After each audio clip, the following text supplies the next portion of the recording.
President Yoweri Kaguta Museveni alagidde akulira akakiiko akalwanyisa enguzi mu bamusigansimbi akakulirwa Kano Edith Nakalema aka State House Investors Protection Unity okuyita abakulu mu minisitule y'ebyobusuubuzi awamu n'ab'ekitongole UNBS nga kw'otadde n'ab'amakolero mbagirawo okujja okuwulira okwemulugunya kwabwe. Kino kidiridde ab'amakolero amatono okwemulugunya wa President Museveni bwe yabadde alambula ebitundu by'eggwanga eby'enjawulo okumanya ensonga eziruma abantu nga buli waakyala ab'amakolero amatono bamukaabirira ekizibu kyekimu engeri ekitongole UNBS gye kibatulugunyaamu omuli okulwawo okukakasa ebyamaguzi byabwe bye bakola okubaggyako ensimbi n'ebintu ebirala. Ensonga nga President gy'atulagira okukolako yakulaba nga abamusigansimbi abawansi abawano mu ggwanga abayitibwa abakyali batonotono small and medium enterprises baleme kukeerezebwa.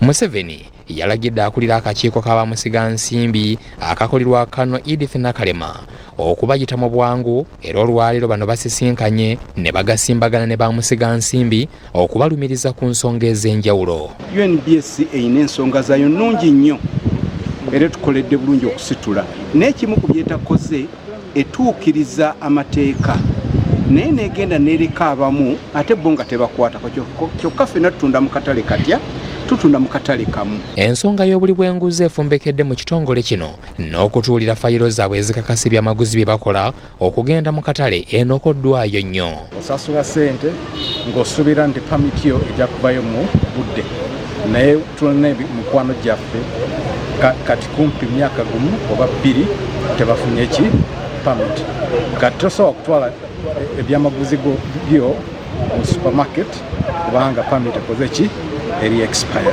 Bino bibadde mu lukiiko olubadde ku woofiisi z'akakiiko kano akakulirwa Kano Edith Nakalema okulaba nga bagonjoola ensonga z'abasigansimbi. Kano Nakalema era akunyizza abakulu okuva mu minisitule y'ebyobusuubuzi nga bakulembeddwamu omuteesiteesi omukulu Linet Bagonza wamu n'ab'ekitongole kya UNBS okunnyonnyola obuzibu bwe buli na lwaki abasuubuzi beemulugunyanga mu kwogera kwabwe era beetonze olw'ensobi ezikolebwa.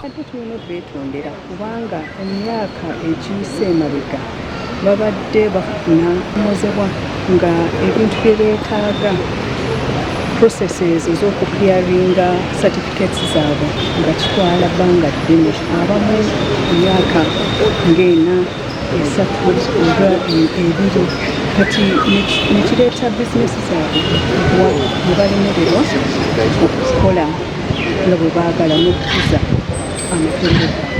Wano akulira ekitongole UNBS James Kasigwa ategeezeza Kano Nakalema nti ekibalemesezza okuweereza abantu mu budde z'ensimbi ezibaweebwa ezitamala kwongera ku bakozi okwanguya ku mirimu.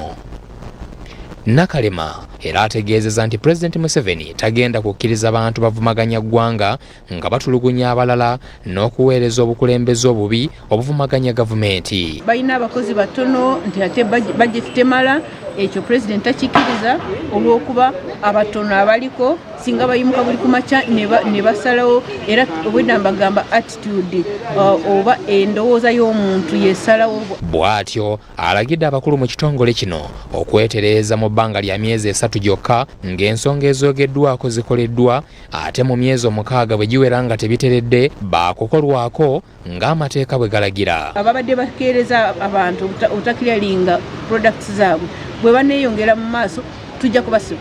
Ekyo tukyogedde nti bajja kunoonyerezebwako bagibwe mu mawofiisi ate bavunaanibwa omusango. Benedicto Mulondo ne Jacqueline Nantale, BBS Telefayina ageesigika.